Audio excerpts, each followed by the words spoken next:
खबरें विस्तार पूर्वक। भारत और ब्राजील के बीच रणनीतिक साझेदारी को नई मजबूती मिली है। प्रधानमंत्री नरेंद्र मोदी और ब्राजील के राष्ट्रपति लूला दा सिल्वा की नई दिल्ली में हुई उच्च स्तरीय बैठक के दौरान कई महत्वपूर्ण समझौते हुए हैं। प्रधानमंत्री ने ब्राजील के साथ भारत के रिश्ते को बेहद महत्वपूर्ण बताया है। रिपोर्ट देखिए। और ब्राजील के राष्ट्रपति लूला डा सिल्वा के बीच महत्वपूर्ण बातचीत हुई है। द्विपक्षीय वार्ता के बाद दोनों देशों ने कई क्षेत्रों में महत्वपूर्ण समझौते किए हैं। इस मौके पर प्रधानमंत्री नरेंद्र मोदी ने आतंकवाद को मानवता का सबसे बड़ा दुश्मन बताया है और साथ ही कई प्रमुख बातें कही हैं। भारत ब्राजील की दोस्ती का उदाहरण देते हुए प्रधानमंत्री नरेंद्र मोदी ने इसको बेहद महत्वपूर्ण बताया है। भारत दौरे पर आए ब्राजील के राष्ट्रपति लुइज इनासियो लूला डा सिल्वा को आज राष्ट्रपति भवन में पूरे राजकीय सम्मान के साथ गार्ड ऑफ ऑनर दिया गया। राष्ट्रपति द्रौपदी मुर्मू, पीएम मोदी ने राष्ट्रपति लूला का राष्ट्रपति भवन में भव्य स्वागत किया। इसके बाद प्रधानमंत्री नरेंद्र मोदी और ब्राजील के राष्ट्रपति लुइज इनासियो लूला डा सिल्वा के बीच दिल्ली के हैदराबाद हाउस में महत्वपूर्ण द्विपक्षीय वार्ता हुई। दोनों नेताओं ने द्विपक्षीय व्यापार को अगले 5 वर्षों में $20 अरब से अधिक तक बढ़ाने का लक्ष्य रखा है। प्रधानमंत्री नरेंद्र मोदी ने ब्राजील के साथ संबंधों को बेहद महत्वपूर्ण बताते हुए कहा कि ब्राजील लैटिन अमेरिका में भारत का सबसे बड़ा व्यापारिक साझेदार है।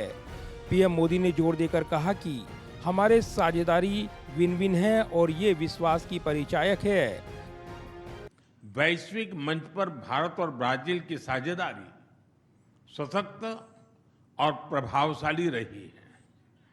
लोकतांत्रिक देशों के रूप में हम ग्लोबल साउथ की प्राथमिकताओं और आकांक्षाओं को आगे बढ़ाते रहेंगे।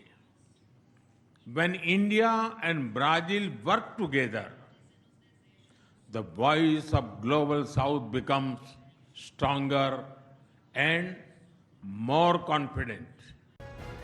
वहीं पीएम मोदी ने आतंकवाद पर सख्त रुख जताते हुए कहा कि भारत और ब्राजील एकमत है कि आतंकवाद और इसके समर्थक पूरी मानवता के दुश्मन हैं। दोनों देशों ने वैश्विक संस्थाओं में सुधार और आतंकवाद के खिलाफ संयुक्त लड़ाई पर भी सहमति जताई है।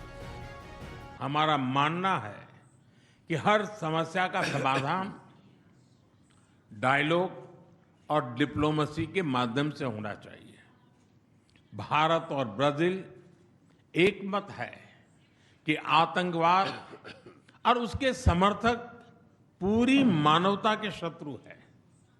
हम इस बात पर भी सहमत है कि वर्तमान समय की चुनौतियों से निपटने के लिए वैश्विक संस्थानों का रिफॉर्म अत्यंत आवश्यक है।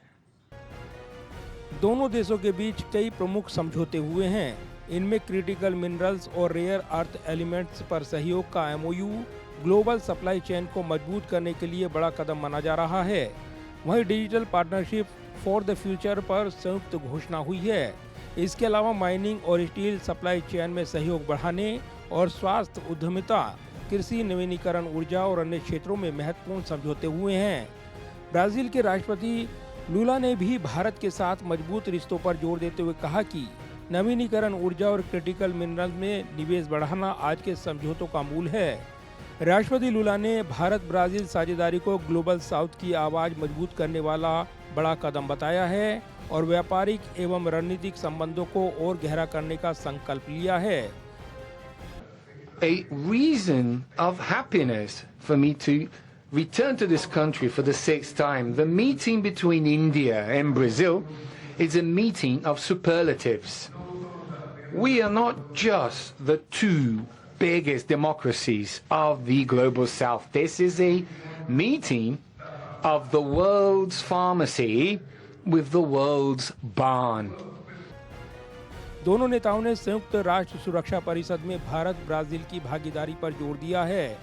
दोनों नेताओं ने कहा है कि बदलते परिदृश्य में ये बेहद जरूरी है कि संयुक्त राष्ट्र को उसका उचित प्रतिनिधित्व मिलना चाहिए।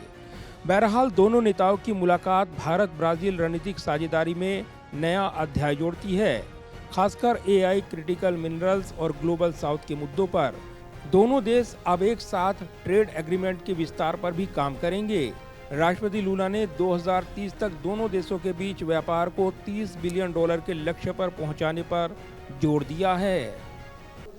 जाहिर है, बदले वैश्विक परिदृश्य में भारत और ब्राजील की दोस्ती बेहद महत्वपूर्ण है। ऐसे वक्त जब हम देख रहे हैं वैश्विक परिस्थितियां बदली हैं, ब्रिक्स समिट के जरिए भारत और ब्राजील ने एक नया परिदृश्य पृष्ठभूमि तैयार की है और ऐसे में जहां दोनों देश अपने व्यापारिक रिश्तों को और आगे बढ़ाने पर सहमत हुए हैं, इसको जहां लक्ष्य निर्धारित किया गया है $20 बिलियन का, वहीं ब्राजील के राष्ट्रपति ने इसको और बढ़ाने का लक्ष्य तय किया है। 2030 तक ये लक्ष्य $30 बिलियन होना चाहिए, ये उम्मीदें उन्होंने जाहिर की हैं। इसके अलावा कई अन्य क्षेत्रों में महत्वपूर्ण समझौते हुए हैं और दोनों देशों ने एक दूसरे की दोस्ती का भरपूर दम भरा है। कैमरामैन पवन शर्मा के साथ प्रदीप कुमार, टोटल न्यूज़, दिल्ली।